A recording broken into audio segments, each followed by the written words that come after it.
Hello there, right here we got a brand new snapshot, which is the fourth experimental snapshot for 1.18. There are some big changes to do with terrain, as well as getting more useful resources. And as requested, I will be giving you guys the seed as well as coordinates of these cool terrain, including this volcano-looking mountain range. I enjoy finding and showing you guys really cool stuff, so if you guys could leave a like on the video as well as subscribe, as currently less than 30% of my viewers have hit the red button. The first change that they did is they made temples so they're now partly buried. I think this is a bad example as this temple is actually completely buried and it's actually right beside all this village, which is insanely spread out from the top of this mountain. There's actually a snow-capped peak and it goes all the way down this entire side with villagers and housing all the way down to the very bottom where we actually have this lower piece of the village way down here in this valley. Looking at a few other temples, it does seem like they're having a problem of being too deep now. But they did fix a problem with temples where they were actually spawning in the middle of the water. But you gotta admire these villages, they just kind of spread all over the place. Now they did say that they were trying to avoid really high beaches, but here's a beach that is over 160 blocks tall. You can also see them make use of the biome builder, which is this stat right here. It shows stuff like how high it is and coast. Just pay attention to it as I move across. Now it says mid, now we are in low and an ocean. Then we go over here to a valley, and then into low, and then we go inland. And this is used to make better transitioning between different types of biomes. They made it so that the badlands as well as deserts are now larger and less likely to show up as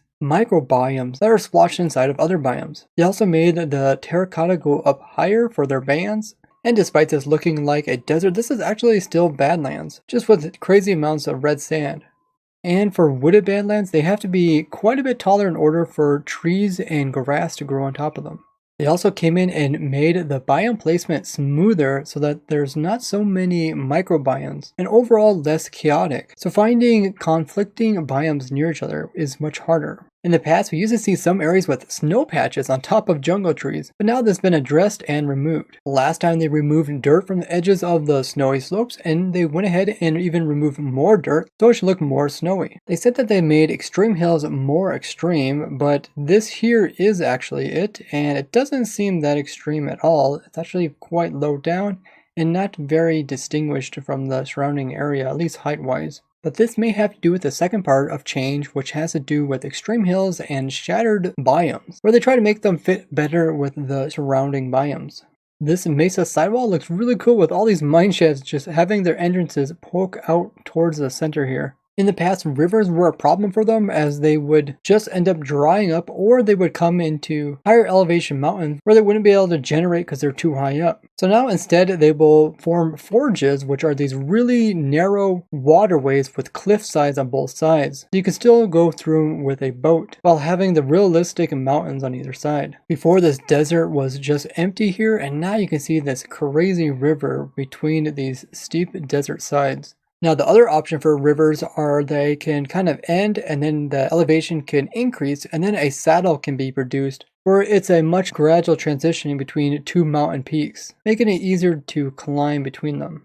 Mansions still seem to kind of be struggling on finding a good location to place themselves. They made a tweak to swamps so that they're more contained and less spread really far out, and any rivers that go into them will be much shallower. Stony Peaks, which is the new biome we got last time, got some upgrades where they can now have these strips, including having calcite on top of them, and this stuff is deep too, so now you can get it in large amounts. Now these strips can also come in gravel, andesite, as well as granite.